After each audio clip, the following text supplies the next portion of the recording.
In Invincible, after Mark starts over from episode 1 in his own reboot arc and finally makes it home, he realizes that to Eve and his daughter Tera, he's actually been missing for years, and unlike every other time he's been gone, this time things are very different once he returns. So different that they might not ever go back to the way that they were. You see, first off, we see Mark and Eve taking their daughter to school on Telescria, as Eve explains that she's actually gotten really comfortable living on this planet and really likes it now, so she hopes Mark will adapt and figure out how things go here eventually. It's here where Mark meets Terra's teacher, a strange, tall alien woman I'd still do, before eventually being brought to the Coalition's headquarters, where Alan gets to see him for the first time in forever, and we see that Alan is still getting bigger, looking like a big orange Hulk almost at this point in the series. Alan explains what happened while Mark has been gone, saying that this entire time they've been waging war against Thrag and his new forces, and honestly, it's not a fight that they've been winning. Upon hearing this, Mark asks about Oliver, and Alan tells him that he barely managed to survive the battle that took place on the day Mark disappeared. But he did, and it's been a long time since then. However, the real reason Alan wants to talk is that obviously he wants Mark to rejoin the war effort, and unfortunately for him, Mark declines him pretty instantly, telling him that he can't take any more risks that take him away from his family, especially not now that he just got back and he's missed so much. It's here where time continues to go on, and we see Mark trying to get used to his new life. However, one day he wakes up and Eve isn't in the bed anymore. She decided to go sleep on a bench in the other room all by herself,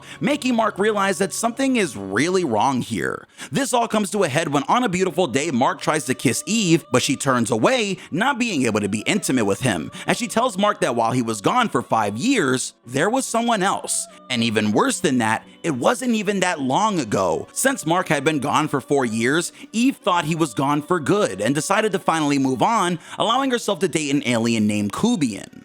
Mark stands there crying as she explains the relationship to him, telling him that it only ended really recently and she's not really ready to just be all lovey-dovey with Mark. Mark tells Eve that he loves her no matter what, but next let's talk about just how he reacts when he meets this guy and what Oliver is up to while all of this is going on. Mark has begun to adjust to the family life, and despite the fact that Eve is being a little distant, he doesn't let it ruin his day as he has a conversation with Tera, asking her if she's happy and if she's having fun on this trip. There, Tera starts to tell him about how she picked flowers with her Robot Nanny, but her mind drifts off to these alien fish called Larbs that she says Eve makes really good. Mark can't wait to try them, so he tells Tera that he can take her there so she can show him what it's like, but she's worried that they won't be able to get there in time. And that's when Mark offers to fly her there, but she actually gets terrified the moment they lift off, because apparently Mark went too high. It's here where Mark has to be a dad and of course calm his daughter down, telling her that they won't fly again since it's so scary. But she actually pouts and says, "Well, no, I do want to fly, but we have to stay low," making Mark smile like, okay, my daughter is brave. Later in the day, after doing some coloring together, eventually Mark decides to read a book with Tera, telling the Robonanny to go away since it kept making suggestions and trying to butt in. But after a while, Adam Eve joins them on the couch so they can all read together, and when it gets back to Mark, we see him just sort of sitting there, taking a quick look at Adam Eve, and then making a face that I think everyone can recognize after finding out what happened with Adam Eve while he was away. Look at him. Mark, get it together. Think. This is all gonna keep boiling as this story progresses and we get closer and closer to meeting this man. However, before we get to the conversation that is lingering in the air between Mark and Eve, in the distance, there's a massive explosion neither of these two seem to notice. Elsewhere, Alan walks into the Coalition headquarters on Telescria for a meeting, and he realizes that something is wrong the moment he enters the room because no one is there. Suddenly from behind, Alan is attacked by other members of the Coalition as a lizard-like alien named Elia organizes a plot to finally be rid of our one-eyed alien. Alan gets knocked around for a bit, confused as to why this is happening, but Elia says Alan is inefficient. Even if he had to respond to this situation, it would take months of trying to decide what the punishment would be before she's ever tried and convicted, such as the nature of Alan's slow-moving justice on this planet. Elia tells Alan that all of his waiting around has only given Thrag more and more time to build up his power, to the point where now they may all be doomed. As Alan continues to get pummeled, Elia tells him that they should have listened to her 5 years ago, when she suggested that they build up their own Viltrumite hybrid army for the Coalition. However, now everything that Thetis and the Coalition fought for is meaningless because that's exactly what Thrag has been doing, and by this point he's basically rebuilt the Viltrum Empire from the ground up. When Alan begins wondering if they plan on killing him, he takes the confirmation as a sign to stop pretending and actually starts to fight back against these aliens, saying, "Some of you were my bodyguards and I really thought we got along. How could you listen to her and think she would make a better leader? Finally, after defeating all the guards, Alan gets right up in Elia's face, telling her that he's not some barbarian who's just gonna tear her apart. She will be punished for this, but it's gonna take time. First, she'll lose her seat on the council, then she'll be banished and her name will be dragged through the mud. He doesn't want to miss a moment of that. But sadly for Alan, Elia didn't plan on going along with any of this, so it's no surprise when she pulls out a detonator, telling Alan she was never planning on leaving here alive. As with a huge smile on her face, Elia destroys the Coalition's HQ in a massive explosion that leaves Alan in critical condition. Eve questions Mark on if he's really upset about it still, and Mark replies, of course he is, but he can be upset about her being with someone else and still see that she did nothing wrong and should apologize for it. That's because, like many of you have said, Mark was missing for 5 years at this point, and it's not like Adam Eve is a real one like Boma or Chi-Chi, so what should we expect? After Mark says he feels bad but Eve doesn't have to, Eve responds that she feels terrible. But again, Mark doubles down, telling her that he doesn't want her to feel bad about what she did, and honestly, that's not even what was on his mind. He was thinking about how no one from Earth has contacted him since he's been back, and we'll explain exactly what they're going through in a bit. However, from this point, Mark and Eve head straight to the hospital to visit Alan after he gets betrayed by the Coalition. And here is where things start to get really interesting. You see, Mark, Oliver, and Eve try to figure out how this could have happened to Alan, and they all agree that Elia wasn't working for Thrag because her main goal was to replace Alan and take Thrag down. Mark questions Alan on the possibility that Thrag has someone else working inside of the Coalition, and while Alan says this isn't likely, Oliver makes a strange face in the background because he's hiding a secret that no one in this room knows about right now. Luckily for him, suddenly Alan's girlfriend Telia enters the room, but when she does, she actually shows up with Kubian, the man Adam Eve slept with when Mark was away, and this is awkward. First off, it was Telia that set up Eve and Kubian in the first place, but as she awkwardly says, sorry, I didn't know you guys were here, Kubian says, oh, hi Eve, casually, causing her to say, we're leaving, in an upset tone, allowing Mark to realize just what is going on here. Eve looks pissed, but as they're leaving, Kubian actually leaves the room too, telling Eve he'll leave if she wants to spend more time with Alan, but he wants the two of them to talk first. And the nerve of this guy trying to talk to Eve while Mark is literally standing there. But it gets even worse. At first, Kubian tries to get Mark to go away despite Mark actually trying to be nice and introduce himself, saying, I know who you are. Kubian wants to talk to Eve privately, but when she says no, he says, you know what?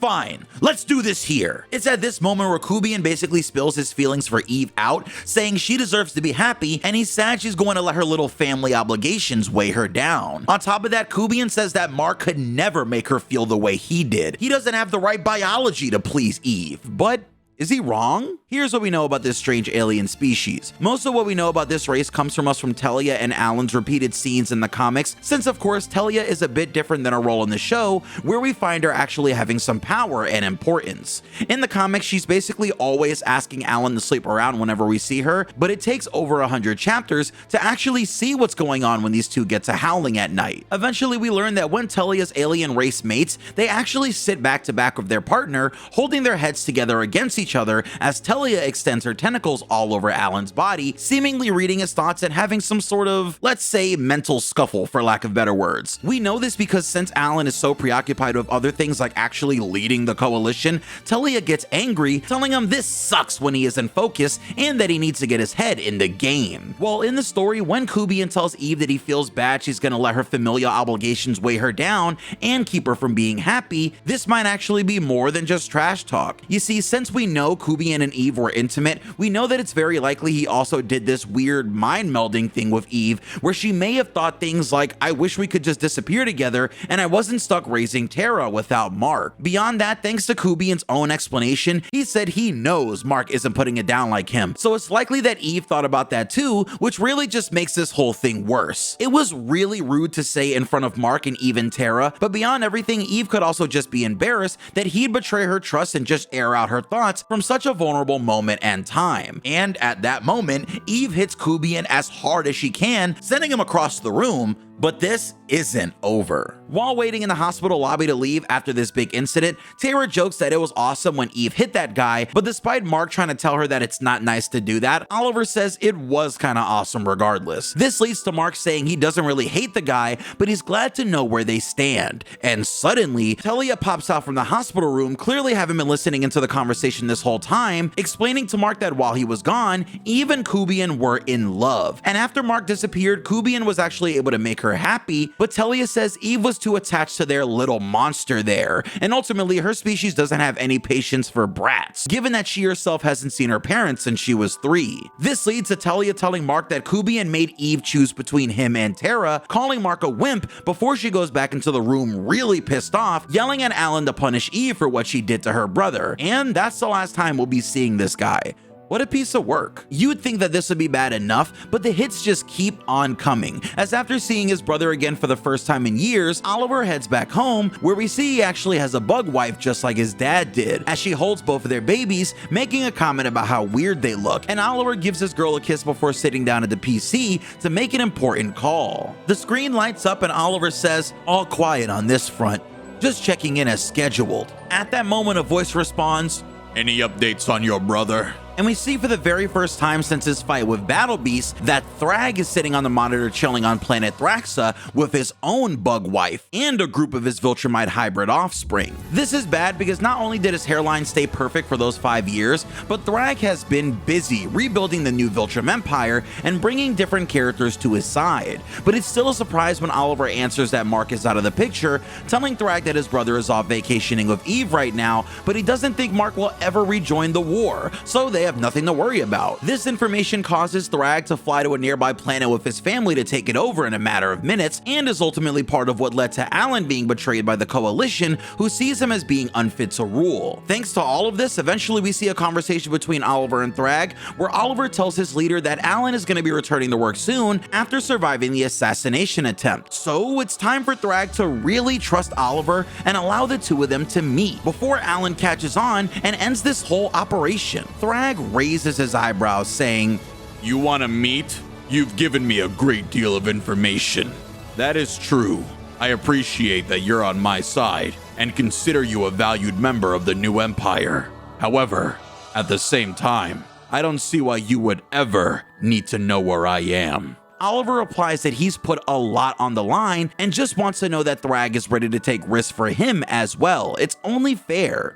This leads to Thrag making one more demand from Oliver, telling him that his final order is to do nothing, and that'll prove his allegiance to Thrag. But Oliver doesn't understand. This is where Thrag reveals to Oliver that he sent his son and daughter, Unan and Ursel, to kill Mark, Eve, and Tera, so for Oliver to truly prove he's one of them, he wants him to let his brother's entire family die.